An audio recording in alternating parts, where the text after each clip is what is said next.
on the Hardrocker Sports Network from K-Tech 91.3. This is Hardrocker Huddle, your podcast home for South Dakota Mines athletics. Welcome into the Hardrocker Huddle this week. Doing things a little bit different. We have two guests this week. First is our head athletic trainer, Kaleb Birney. It's athletic training month, so we're going to do each athletic trainer, hopefully, each day of each recording this month. First, Kaleb, can you just talk a little bit about, what athletic training month is, what does it mean to you, and what the purpose of it is? Yeah, and thanks for having me, Josh. And so athletic training month is basically the month of March.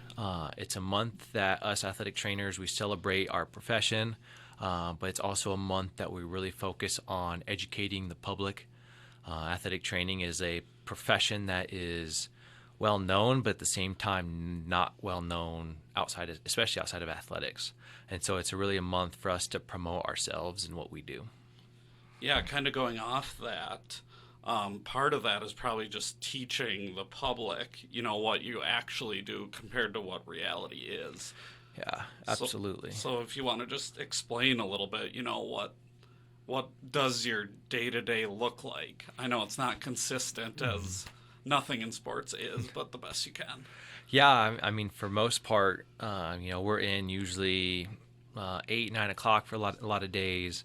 And then usually I usually start my day off with paperwork, writing notes, any of our medical notes that we have to keep up to date, kind of keeping track of all of our surgical kids, making sure that we're getting notes from the physicians and then putting those into our system as well. And then for me, I usually start all of our rehabilitations around 10 a.m. So I do about 2 hours of that, and it's basically just nonstop, seeing about 2 to 3 athletes at a time. And just working on whether it be an ankle rehab, a shoulder rehab, or maybe a preventative program that we do that we like to focus on here. And then I always like to take an hour for lunch just to make sure I can get away, get off campus, and then come back and start the same thing back up right around 1 o'clock and basically do that until practice time, which for here is about 5 o'clock, and then we have practice from 5 to 7. So I would typically go down to the field probably around 3, get set up, get the field set up, all the waters, and then and then we get the team ready with taping and stretching and doing all of that. And we usually start that like an hour and a half before practice just to get everybody through, and then we hang out at practice, and hopefully we don't have to work at practice, and then I'm usually around for another 45 minutes to an hour after practice, just icing kids down or doing evaluations and making our plan for the next day, and then I finally get to go home. Yeah, you kind of mentioned how hopefully you don't have to work in practice. It's kind of a weird profession where obviously you're passionate about what you do, but the less injuries there are, the better, even though that's really, so it's kind of just an odd profession where you don't want bad things to happen, obviously, but at the same time, that's kind of part of your job too. Yeah, absolutely. And that's one thing we've really focused on and kind of changed about how we do athletic training here this year is we've put a lot more emphasis on preventative exercises to help reduce those injuries. I mean, things are going to happen, injuries are going to happen, that's sports, but if you can reduce, your ankle sprains by 50% on a team or whatever the number is, your job's a lot easier and it's a lot more fun too. Yeah, and I think there's some, obviously not in the departments, but I think there's some underappreciation towards what athletic trainers do as a whole, and obviously being in sports, it's critical. I mean, we probably wouldn't have sports nowadays if it wasn't for athletic trainers. Yeah, absolutely. And there was actually an issue this fall at Alcorn State where they almost had to cancel games because their athletic trainers were out. But I know here, especially, or in other places I've been, we're kind of the forgotten piece. Not saying we're underappreciated here at all, but we're, we just kind of do our thing and we get kids back. But especially people in the public, they see what's at practice and the games, and usually we're hopefully not usually too busy at games, but it's the work Monday through Friday that a lot of people just maybe don't recognize. Yeah, it's kind of funny. I've compared SIDs before to this, but you probably have the same deal where it's kind of like we're an O lineman where you don't know somebody doesn't know your name until you do something wrong kind of situation. Yes.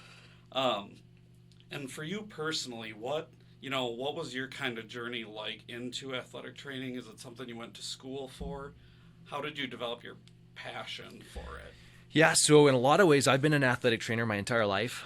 My dad was a chiropractor, and I grew up in a very small town of about 1,500 people in southwest Kansas. And so he was the only healthcare in town. And so we would do physicals, all the sports physicals every year.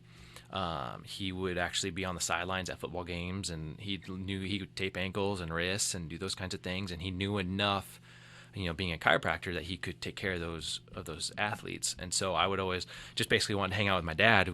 I'd hang out on the sidelines with them, and not like I probably did more than put a Band-Aid on somebody, but I know I definitely helped out with physicals a lot. That was always a favorite time of the year for me. It's not now. I don't know if I would say that, but it's definitely a busy time for us. And so that's what kind of got me interested. I knew I either wanted to go chiropractic or athletic training when I started looking at colleges. I ended up at Wichita State, and then I decided to go with athletic training once I got there. And then from there, it's just taken off, and it's been a fun ride. Sure. We already briefly touched on National Athletic Training Month. The slogan this year is providing healthcare everywhere, which you already touched on there. And you guys really do, from taping to testing at the beginning of the year, physicals, concussion protocols, you guys really do have your hands in pretty much everything that goes on in the athletic department, whether it's preseason, in season, out of season. There's just so much that goes into what you do. Absolutely. And we like to joke that we're an iceberg profession. You see us taping, or you see us on the field when somebody actually gets hurt, but you don't see all the other stuff. You don't see the concussion baseline testing and then all that extra testing we do. You don't see the mental health that we deal with on a daily basis. We see these student athletes basically every single day, and so we're kind of a source to vent, or a source to just talk to and talk about life. And that's probably one of the things I really enjoy most, is being able to just have those conversations with the student athletes. And then it goes into everything else from basically being their mom. If they're sick, they come to us. If they get a splinter, a lot of times they'll come and see us instead. I've seen everything from a kid chopping off his finger trying to cook dinner to somebody that just needed to come and talk. And so I think that's what's really fun about this profession, is we're so broad. And the cool thing is because of that, we're in so many different areas. I've got friends that work at Boeing, and we're at NASA. NASCAR has athletic trainers, and now the military has a lot of athletic trainers too. And so we're such a broad profession that we can really work anywhere. Technically the term is that we treat athletes. An athlete can be a 40-year-old man who wants to be a runner and marathoner, or just wants to be an active runner, or somebody working at Amazon. I believe Amazon actually has athletic trainers too. And so it's just kind of cool, all the environments that we can be in, and really kind of help change that place for the better. Yeah, and you kind of touched on something I wanted to cover, and that's just how much the profession has grown. 20 years ago, there was maybe one athletic trainer in a college. Mm-hmm. High schools that wouldn't even have them, and it's just...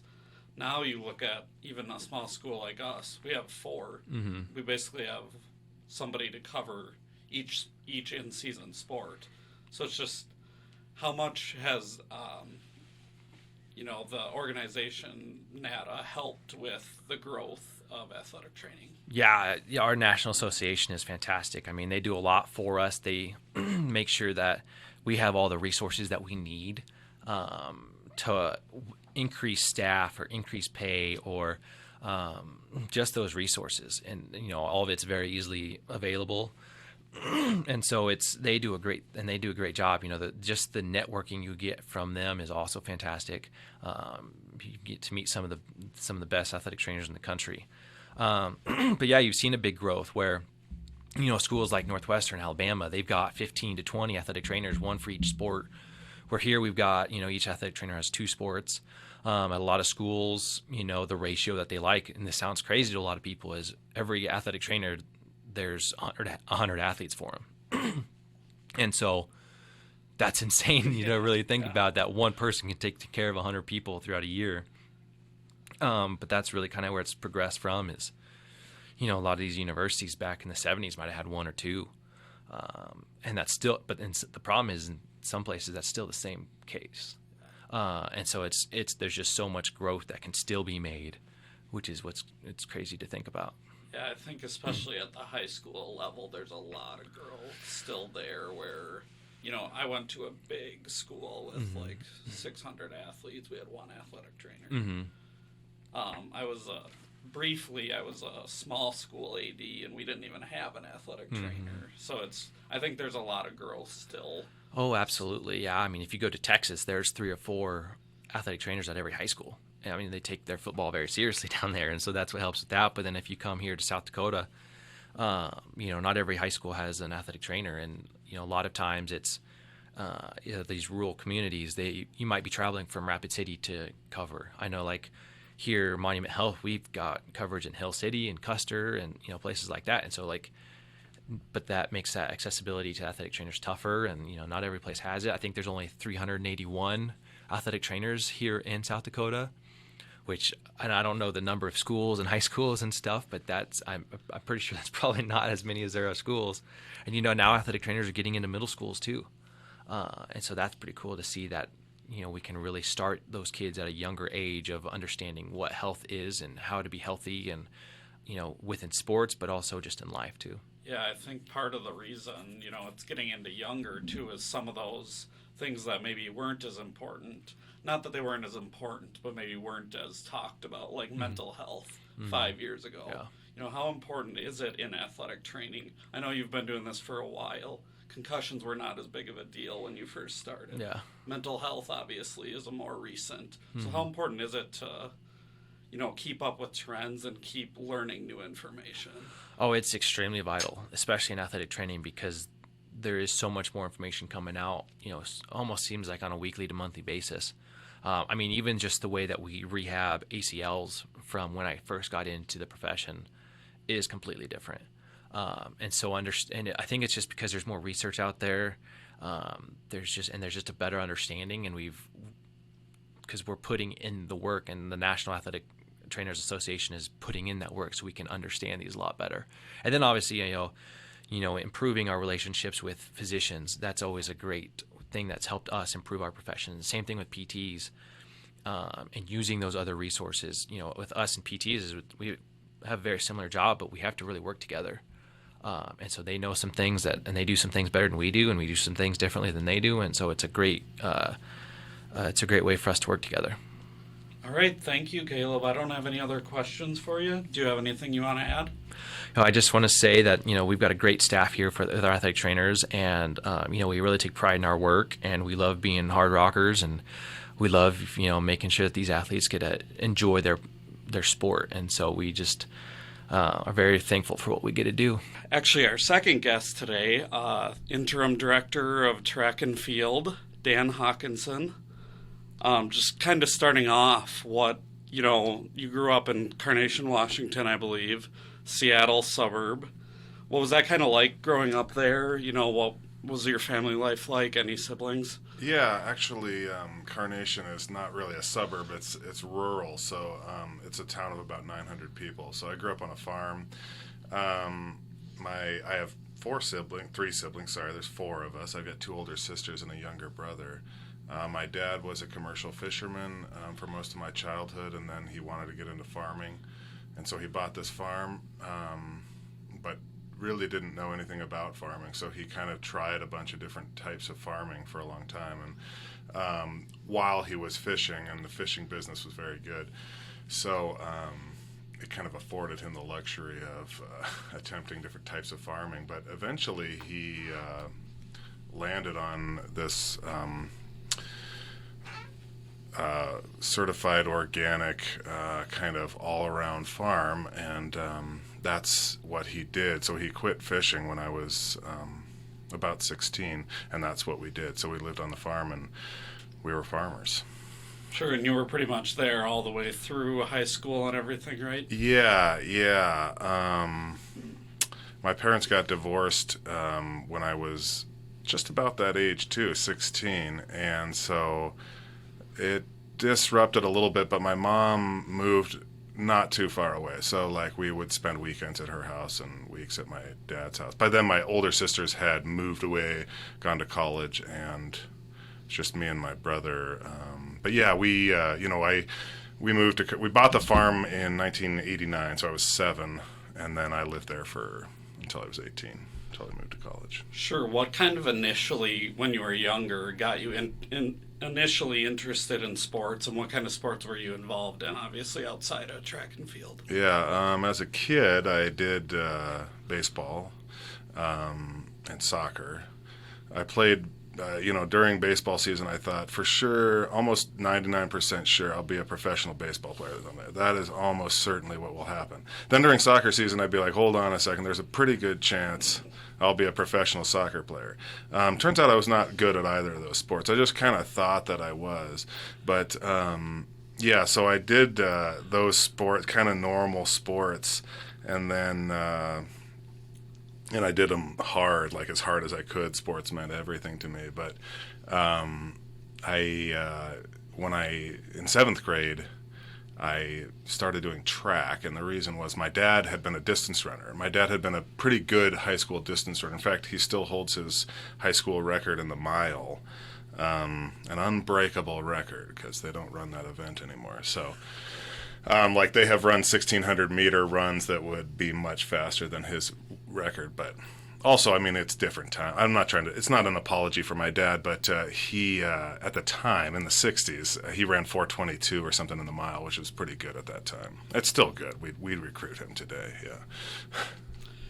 Yeah, and then what kind of drew you to, what was it about track and field that made you, realize this is kind of what I think I want to do when I get to college? And then do you have any good recruiting stories? Yeah, so, well, I tried to make it as a distance runner, and I at every track meet that I went to, the coaching at my high school, if any coaches from my high school are listening to this, please forgive me, but it wasn't really good. The direction wasn't very good. So, like, I was like, well, I'll be a distance runner. I had thrown the discus in middle school because you had to do a field event, and I was really bad at the other field events. So I was like, I did okay at the discus, and I was like, well, I'll run the mile and 2 mile and throw the discus. So I did those 3 events at every single track meet. As a track and field coach, I can tell you that's not a good strategy. First of all, the training for those event areas is mutually exclusive. So like running will make you a worse discus thrower. But they never said that. They never said, hey, you should pick something and focus on it. So I didn't. And I was at a track meet, and I did those 3 events, and I got, I ran a PR in the 2 mile, I ran a PR in the mile, and I threw a PR in the discus, all in the same meet. And I think I got 8th in the 2 mile, 7th in the mile. I was always kind of leading the second pack, which is not a good place to be. And then I threw, 130 something in the discus, which I won. And I don't think I'd ever won a track and field event at that point. Like, I'd been okay distance runner in middle school, but I wasn't really progressing. And I was like, I went home and I talked to my dad and I said, why is it that you could run 4:20 and I'm running 5:20 or 5? I think I ran 5:10. It was my mile PR still to this day. And he was like, well, you're my son and I love you, but when I was running 4:20, I weighed 135 pounds, 6'2", 135.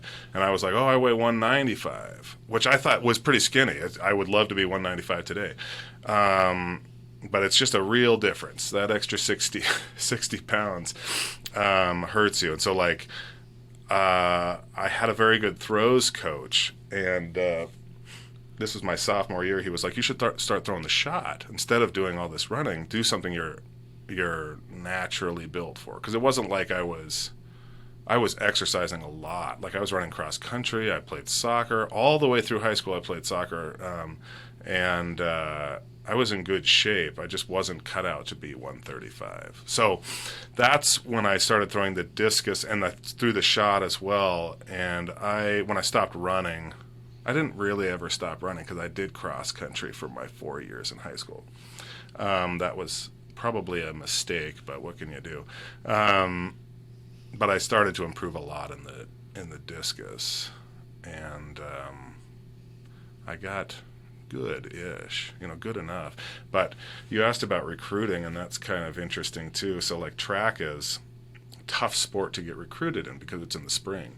So like you really have to do well your junior year, otherwise it's too late. And I didn't do well until my senior year. So I threw 146 in the discus. 149, sorry, 146. 146, it doesn't matter. I threw 146 as a junior in high school, which is like, okay, I would recruit that guy, but I recruit a little deeper than a lot of schools do. But I was like, I threw, and then I threw, my senior year threw 175, which is quite good. I've never recruited somebody who threw that far. And I'm not trying to toot my own horn here or anything. It's not that great. But it was good enough to like go to college and think, yeah, I should definitely do this. But I also overshot a little bit. So, I wasn't heavily recruited because it was very late in the game by the time I had thrown that far. So I said, I was emailing the coach at Oregon and saying like I should go there. And he said, no, you shouldn't. You're not that good. And then like I had gotten some letters from some junior colleges and I was like, oh, I'm too good for that. And, which is also not true. I wasn't too good for that. I think a lot of kids think they're too good for something or too bad for something, and it's not. There's a lot of gray area. So I got interest from this D3 school in Tacoma. He was very interested, and he was the only one, so it was an easy one for me.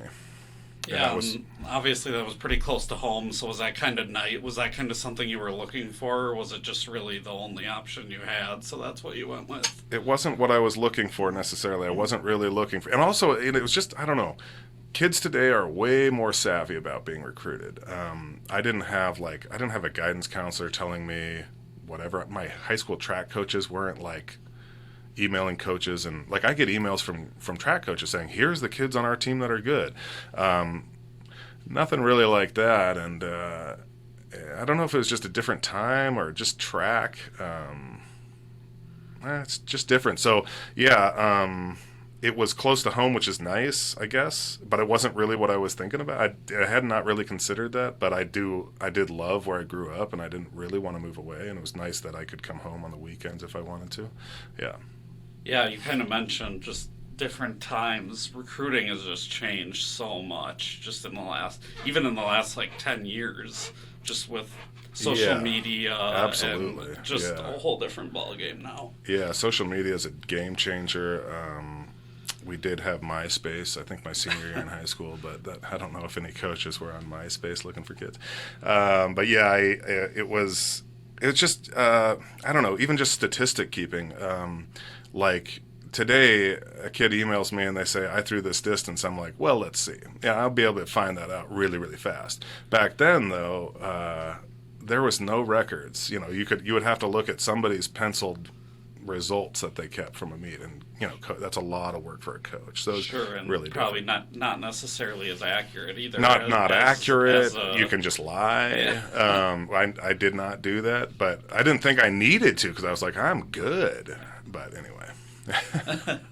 Yeah. So your time at Pacific Lutheran, you wound up obviously developing quite a bit there. I believe you were a 3-time All-Conference and an All-American. What was your time like there? What does some of that individual success mean to you? It was great. I think oftentimes I think that that I went to the right place because that guy wanted me. That coach, Jerry Russell, who hopefully is still alive, he wanted me to go there and nobody else did. And so I went there and he was like, I'm excited. He called me on my first day. Back then, people listening, we had landlines instead of cell phones. So he called me on my dorm phone and he was like, I'm so excited and it's going to be great. And the biggest thing was that I switched from being a discus thrower to being a hammer thrower, which was a little more in line with my body type and my skill set, which was not really so much skills as it was determination, perseverance. but yeah, I won 3 conference titles, and some of those were early. Like my sophomore year, I won both the discus and the hammer. And then my junior year, I was injured. I did come back and throw at the conference championship, but that was the first meet that I'd thrown in that year, and I got 5th in the hammer and 4th and 6th in the discus or something like that. It wasn't very good. My foot was broken, and tough to throw with a it was broken foot. it was tough. Yeah, no, again, I don't want to keep saying, I don't want people to think I'm super old. I'm not that old, but it was a different time. We didn't have a trainer really. There was one trainer at the school, and football was kind of took up all of his time. So when I broke my foot, it was like, all right, well, just wait for it to not be broken again. And so I thought that it wasn't, and then I got in there and it was still broken. It was not healed. So I did qualify for nationals my junior year at the first meet that I went to the day before I broke my foot, and then but I didn't end up going because I knew that I couldn't throw. Obviously, that's kind of a tough way for your career, so to speak, to end. What was that kind of like, just mentally? Yeah, I should say, well, that wasn't the end. So I came back my senior year, and I in a lot of ways, I ended my career the best way you possibly can. And I tell people often, track and field almost always ends in failure. If you're a high jumper, it ends when you can't clear a bar. If you're whatever your goal is, you probably don't reach it at the end. And that's one of the very, very hard things about track, but it attracts a certain kind of person. But I actually, so my goal was to be an All-American, and I barely squeaked into the final at nationals, and I didn't think I had made it. In fact, I was taking my shoes off. I was in the first flight, and I was kind of watching the guys in the second flight and trying to count who was ahead of me. I thought I did not make it. I was taking my shoes off, and a guy, a competitor from a school, I'd never met him before. There were other guys from my conference there, and that was kind of fun. But he was like, I think you made it. And I said, I don't think so. And he's like, yeah, you made it. So I was like, well, I'll stop. I didn't tie my shoes again. I just stopped taking them off. And I did make it, and I got 7th. So in a lot of ways, I finished kind of on a success, which was uncommon but pretty fun. Yeah, for sure. During that period, what kind of made you think that maybe coaching was something that you were interested in the future? I always was a coach, I think. I remember my sophomore year in high school, there was a girl that I kind of thought was pretty hotsy-totsy, and she was a year older than me, and I was watching her throw the discus, and she was like, what? And I was like, oh, I was pretty passive, but I said, I think I don't remember what I said, but it was some kind of technique cue, and she was like, tried it, and it was good, and she said, you can say things if you want to. And I did, and that was just kind of the way that I was.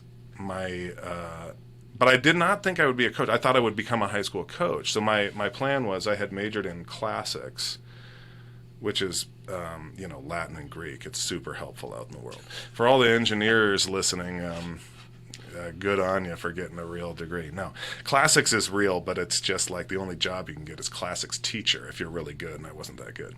But and it's kind of a dying language. It's dead. So it's not dying. Yeah. It's dead. Yeah. But so I was like, well, I'll be an English teacher. That was kind of my plan. To be an English teacher and coach track. And I was getting my master's in English, or in education with an emphasis in secondary English.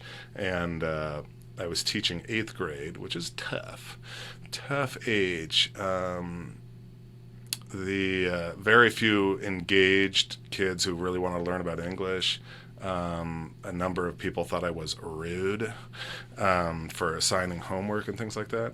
I also realized it's a crazy amount of work, and I thought when I was student teaching, the guy I student taught for, he would never assign that much, and I was like, oh well, when I teach my unit, I'm going to be like, okay, let's write a 3-page essay. And he was like, that's a lot. And I was like, 3 pages is not a lot, my man. But what I realized was he meant it's a lot to grade. And I did have to, so I had 100 students, every 8th grader in that middle school. So I had to read 300 pages of boring 8th grade essays. And that was tough. That was the first thing that made me think I didn't want to be a teacher. And then I was sitting in the staff room, break room, and the band teacher, and I always thought band is the best thing, it's the most fun to teach, and he came in and plopped himself down in a chair and said, 20 more years. like 20 years till he could retire. And I thought, I don't want to be his age. Now I am his age. And saying 20 more, like I can't wait until I can retire. So so what had happened was I was coaching also at PLU where I graduated from. So the coach that I'd had the year previous had retired, and the head coach said, "Will you coach for 1 year while we look for a real coach? We're gonna do a search for a coach, but you could like fill in." And I said, "Yeah, I would love to," because I was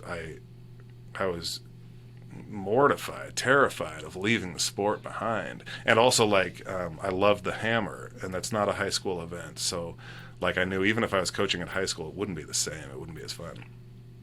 So I took over as the throws coach. I made $8 an hour. And I was limited also. Like, they would only let me work for 20 hours. Don't tell anybody, but I did work more than that. I just didn't put it on my timesheet because I loved it so much. So I was student teaching, coaching, and I was working a side job as a pizza delivery driver. And at night... But a pretty busy guy. Pretty busy, yeah. And I was like, all of this was all temporary. And then it was like, well, could you coach one more year, you know... And then one more year, and then one more year, and then I did 9 years, and that whole time I ended up not becoming a teacher, obviously, and I just felt not right about it, and I kind of just lived that life for a long time, and then I had a disagreement with the head coach. I shouldn't say that. She felt we had a difference in philosophy, which is true. We did have a difference in philosophy. Anyway, we parted ways. But that was after 9 years. 9 years, yeah. That's so what was it about, Pacific Lutheran? And you kind of mentioned early on, it wasn't necessarily a long-term thing. When did it? Were you at one point? Were you named a full-time assistant, or was it like that the whole time? No, I did get a raise because minimum wage went up. They were legally obligated to pay me more. So I got $9.50 an hour or something like that. I don't know, but it was still like woefully inadequate. But I also was single, more or less. That's not true. I did get married during that time also. There's other small details like getting married and having kids that happened at the same time. Just minor. Minor things like that. So my wife was very emotionally supportive of my wanting to do this thing. But yeah, no, I never really, and like, so even though I did get not exactly fired, I just was not rehired, so she wanted to move in a different direction. I mean, I loved it there. I would never have left. And I think it's something about your alma mater that makes you feel like, I felt like I was part of a line of throwers and coaches that stretched back into antiquity. And I thought, I'm doing the work that will make us great, keep us great, because it was a very good program. Still is a very good program. They've got a really good coach there now. But, I would talk to my athletes. I'd be like, you're like a link in a chain, and the chain has to have links to keep going. And every generation, there's a new person or a new group of people to kind of continue making that chain. And so it sounds kind of cheesy. I still say that today, but I think that is true everywhere you go. But I had more of a connection there because I had been a link in that chain. And I did. It's kind of romantic or whatever, but that's how I felt about it. Yeah, and obviously 9 years is a long time.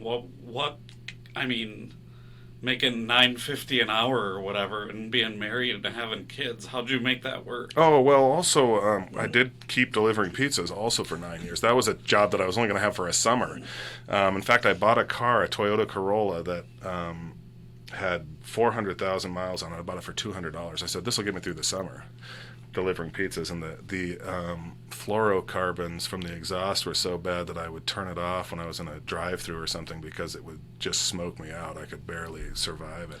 But I was also doing commercial fishing. I mentioned my dad was a commercial fisherman, and he kind of had friends still in the industry. So in the summertime, I was working as a commercial fisherman, which is a fairly lucrative job, and it kind of kept me going.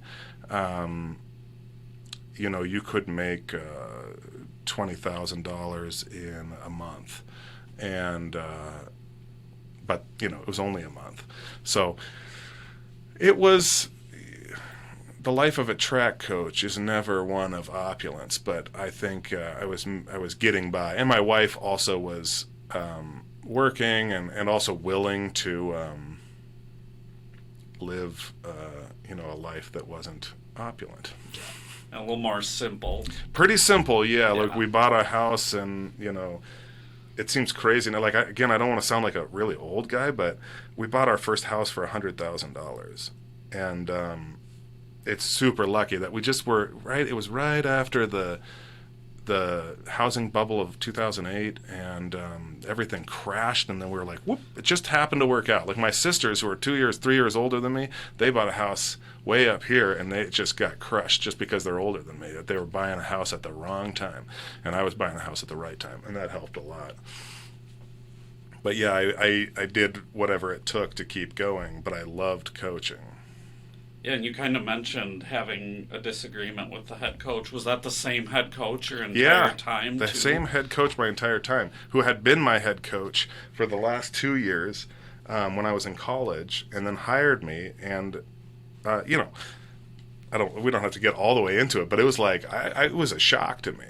Yeah, that's kind of bizarre to have that long of a relationship as a coach. It was bizarre is a word for it. Yeah, and I just felt like the rug had been pulled out from under me. It turns out it was good, because I would never have left, and I would never, she had kind of been saying, oh, you'll be a head coach, or you'll be a full-time coach, and I was like, okay, awesome, but never really happened. So when I got unhired, and she did it again, we don't have to get all the way into it, but she did it in a kind of a weird way, and right before I left to go fishing. So the fishing season is from June 15th to July 15th, roughly.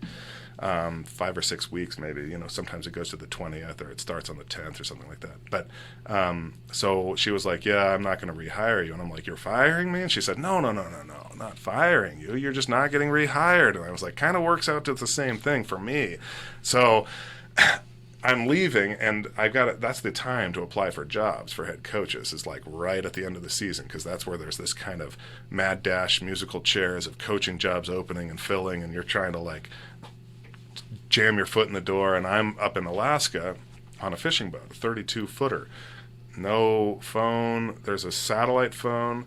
So I'm trying to call my wife once a day and be like, hey, apply for jobs. And she did.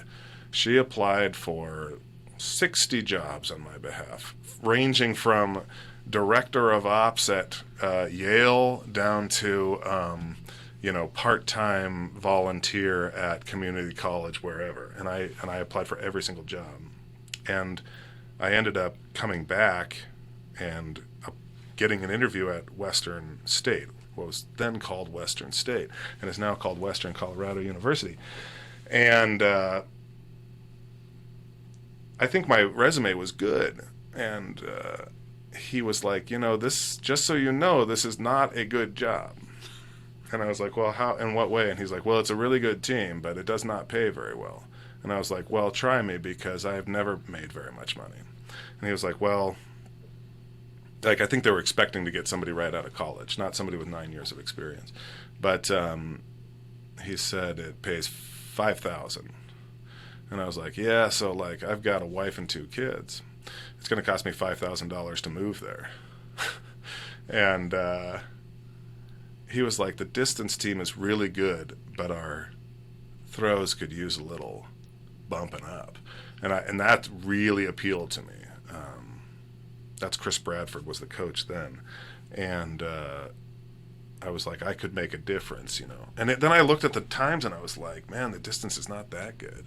But they have this thing called altitude conversion that I didn't know about. So I was looking at times, and they were a minute slower than they really were. And then I got there, and I was like, oh yeah, the distance team is very, very good here. So, but anyway, I did go there. And then as I was driving straight in a Geo Metro from Tacoma, Washington to Gunnison, Colorado, which is a tough drive because there's a lot of hills, and the Geo is not overly powerful. I got a call from him, and he said, hey, we're going to give you a raise to $5,500. So I got a $500 raise on route, which was kind of nice. There you go. Now you have $500 in your pocket for the move. That's it. Yeah, exactly. So I had to get a job when I got there too, obviously. So I did a variety of side jobs, and I kept fishing, and that kind of kept us going. So did you? Obviously, you can't fish in Colorado. I assume you went back to Seattle. Yeah, it's always it was always in Bristol Bay, Alaska. It's just it's like it cost me a little more to get there because I'd have to fly to Seattle first. Sure. But a lot of fishermen are from Seattle. Not very many are from Colorado. Yeah. You mentioned how Western Colorado mentioned that their throws definitely needed some help, and I mean you were able to elevate them quite a bit.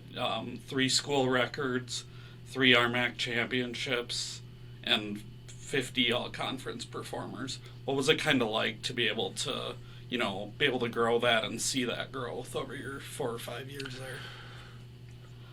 It was rewarding, and like they had the resources, they had the desire, they kind of had, it was a different, very, very different feeling coaching staff. They were producing national champions. They were like, there was a sense of like, you're not just trying to get there, you're trying to crush it. Not be in the podium, not get second or third, you got to win. And that was very exciting to be around because that's how I felt. In fact, when I was getting let go from my previous job and she said we had a philosophical difference, I thought that's what the philosophical difference was. I wanted to win. I wanted to do good. And she'd probably disagree with me about that. But when I got there, I was like, holy cow, these guys really want to be good. And like that was really different. They had some talent, but like it's hard to keep a coach there for $5,000 in Gunnison. Like if you're a young single man, there's not a lot of young single women there. Like where are you, what are you doing with your life? But it was a good fit for me. I wasn't young and single. I loved it in the mountains. Like it was such a shock to me when I moved there, and I was like, they were like, hey, it gets cold here. And I was like, sure. I've been in cold before. I live in Seattle. It's cold there. No, it's not. It's like 40 degrees, So the first time I saw minus 35 on the thing, I was like, oh, look at Chuck. That is cold. Like it's cold. Like you can't breathe through your nose or it'll freeze cold. And I thought that was fun. It was kind of cool. It was exciting. So like there was that, and it was like they had made some commitments scholarship-wise to get some good throwers in there, and I think they recognized like we're a good distance team, but we want to be a conference champion team, and we did win indoor conference my first year there, and that was really fun. And a part of it was because of points from the throws, which they had not really gotten before. And they'd have a coach for a year, and then he'd leave or she'd leave. They'd have a coach for 2 years, or they'd have like a person graduate who didn't know what to do, kind of like I had been at PLU, and then they'd leave after a year. So I think being there for several years was, I don't know if I'm like a genius coach, but I was consistent, and that made a difference. Yeah, the longevity definitely, and you had it. Really, at all 3 stops you've been at now, you've been, you haven't been somebody who's been there for a year and then jumped to the next stop. So right. There must be a little bit of emotional attachment to those places to be able to stick, and not just jump to the next. Yeah, for sure. And I think also like a lot of young coaches are single, and it's like the best way to build your resume fast is to pop, boom, boom, boom, boom. Yeah. Then you just kind of get in athletes. But I had a wife and kids. Like I wasn't, moving sucks. I didn't want to move. My wife sure didn't want to move. So like we only did, when it was absolutely necessary. Sure. And what was it about, Western Colorado? I'm assuming you eventually got a raise, or was it pretty much like that the whole time, and that's what made you realize I probably need to look at other options? Yeah, so I did get raises. That's one of the reasons I stayed there. But not enough. Like I was never going to be, well, I shouldn't say that. Chris Bradford had hired me, and he was like, I'm going to put you on this plan to kind of get you up to a reasonable amount of pay. But it is difficult to pay an assistant coach if it's not in the budget. You basically have to fundraise it, and that is unknown. So it's hard to be like, we're going to commit X number of dollars to it. As I transition into head coach, I think about this even more, and I'm like, it's kind of crazy how much he gave me based on that. So eventually he was paying me $13,000, which is again not enough, and I had 2 more kids at the same time. So I had 4 young boys, and so my wife also couldn't work at that time because, like, what are you going to do? You got 4 kids not in school. So that was tough, but he really helped me out, and I appreciate everything Bradford did for me. And then he left. He left, and I felt that I should be considered for a full-time position.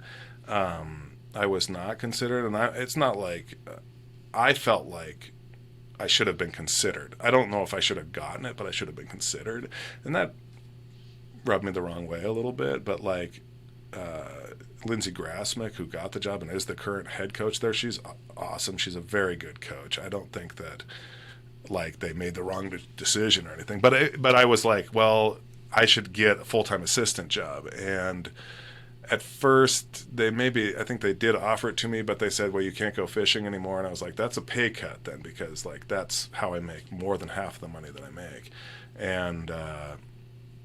And then eventually I got too old to be a fisherman, and I was like, okay, I want to take that full-time job. And they're like, yeah, it's not available anymore. So at that time, South Dakota Mines was hiring, and I thought kind of the same thing that I did about Western when that job popped up right before I went fishing, and I called Steve Johnson, and I was like, man, I'm jumping ahead in the story here, but like I thought, one, it was like, don't call us until, we won't look at resumes until a certain amount of time, which is a BOR thing. And I was like, I got to call him anyway because I'm going to be leaving. Like, I got to say, I want this job, but I'm going to be incommunicado for like a month. And I thought, it's a program that could stand to be built a little bit. And like the throws area, like it was a school that we weren't as strong in distance. But I was like, man, rather than try to be strong in distance, which is almost impossible, we could really build the throws program and it was a pretty good throws program already. Jack Batho was throwing. Turns out I never would coach him because of injuries and stuff. But like I thought, Jayla Jarnigan was throwing. She was very good. Wes Siebdrath was very good. Like they were scoring at conference. So it was a very appealing job. Yeah, so you kind of already mentioned why you came here, and what other jobs maybe were you considering at that time, and what specifically about South Dakota Mines was it? Was it a location thing? Obviously, Colorado to South Dakota, region-wise, isn't that similar? Different? Yeah. So I was always on the lookout for the Northwest. I'm a Northwesterner in my heart, I think, and but there's like 5 jobs. And there could be a guy in a job for 30 years. So who knows? And then so those just weren't opening. And I had talked to Shadron was hiring at the same time, and that's kind of similar. But I don't really remember. Shadron already had a very strong throws program. I don't know if that was intimidating to me or what. But anyway, I also talked to Steve, and we hit it off. Like, Steve and I are basically the same guy, very similar. Same age, kids, both from the Tacoma, Washington area. Like we grew up within an hour of each other without ever knowing it. He coached at UPS, University of Puget Sound, for 1 year while I was at PLU. At the same time, I never met him or put that together, but we were coaching at crosstown rivals in the same year. I named my 4th son Steve. They have the same birthday. It was just seemed like it was meant to be. Yeah. Sure. And then since you've been here, there's definitely been some improvement in the throwing program specifically, but all over as well. Mm-hmm. But where do you what have you been able to do as a coach to be able to consistently improve the throws everywhere you've been? The first thing is I like to get numbers, and I think like I always think of the hammer first. Not everybody loves that, but the hammer is a really, really different throwing event that nobody does in high school.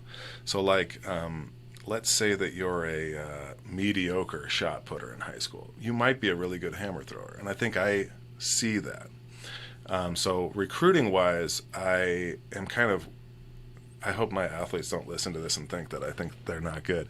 But I'm willing to take chances on people, and I also Steve was very open, and every head coach I've ever worked for was very open to me having a large throws team, which I've done pretty much always. But I think identifying talent is a big one.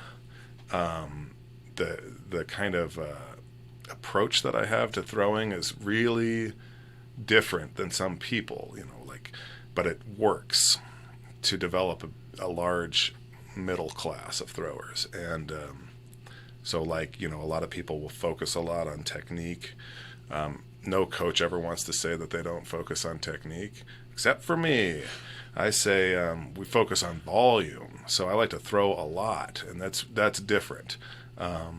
Not everybody does that, but it has been successful, and especially bringing mediocre high school throwers and making them into good college throwers. And I think that's there are numerous examples of that currently on our team, and that's it.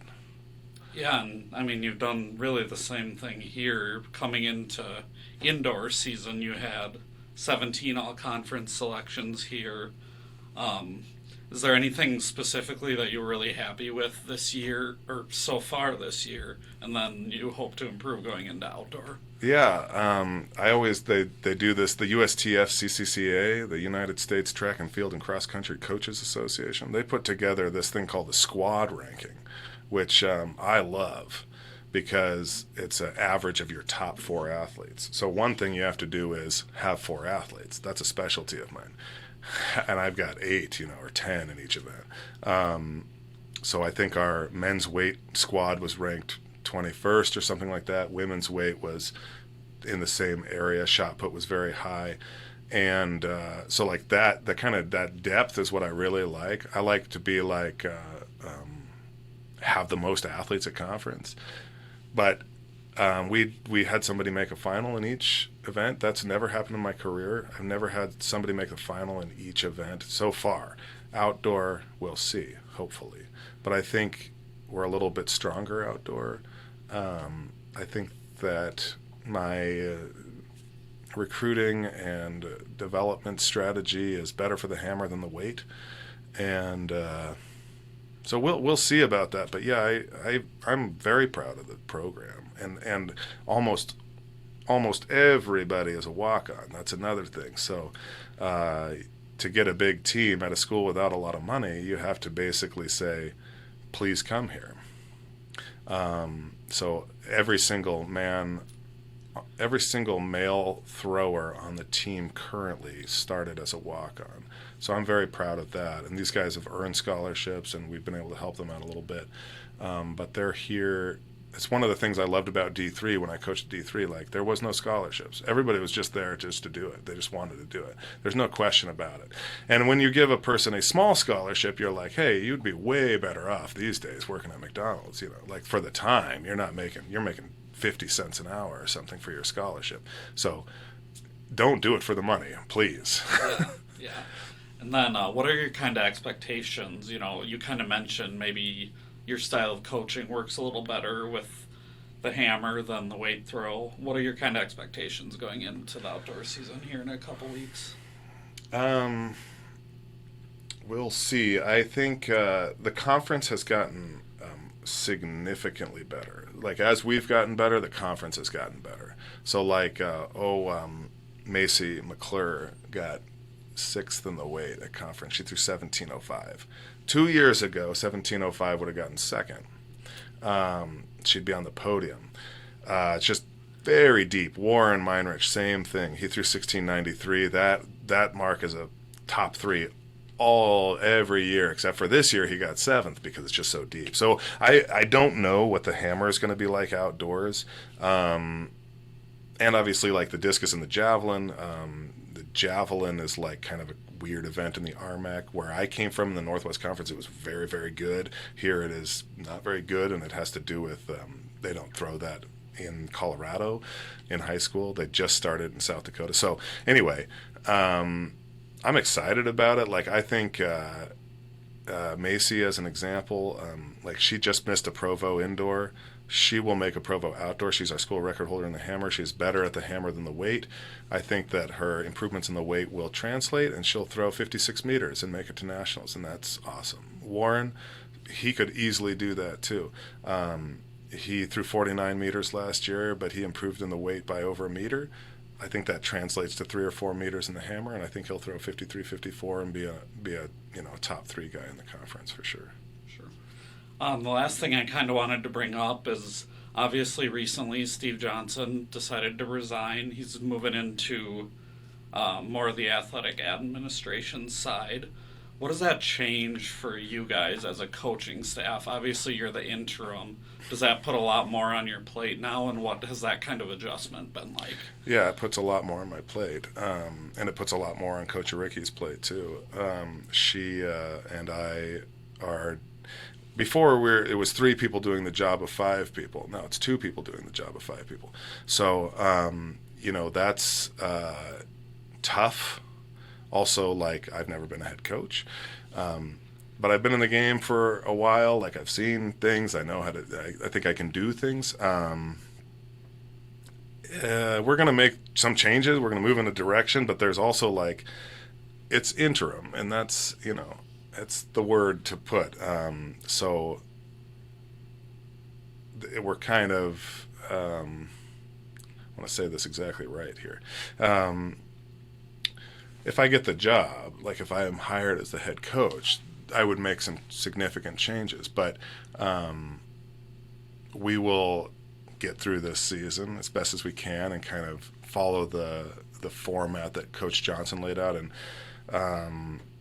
which is a format that has led to this being the best Hardrocker track and field team that there has ever been. So I'm not like raring to change everything, but there are some things that I think we could continue to improve on, and I'm anxious to see how that goes.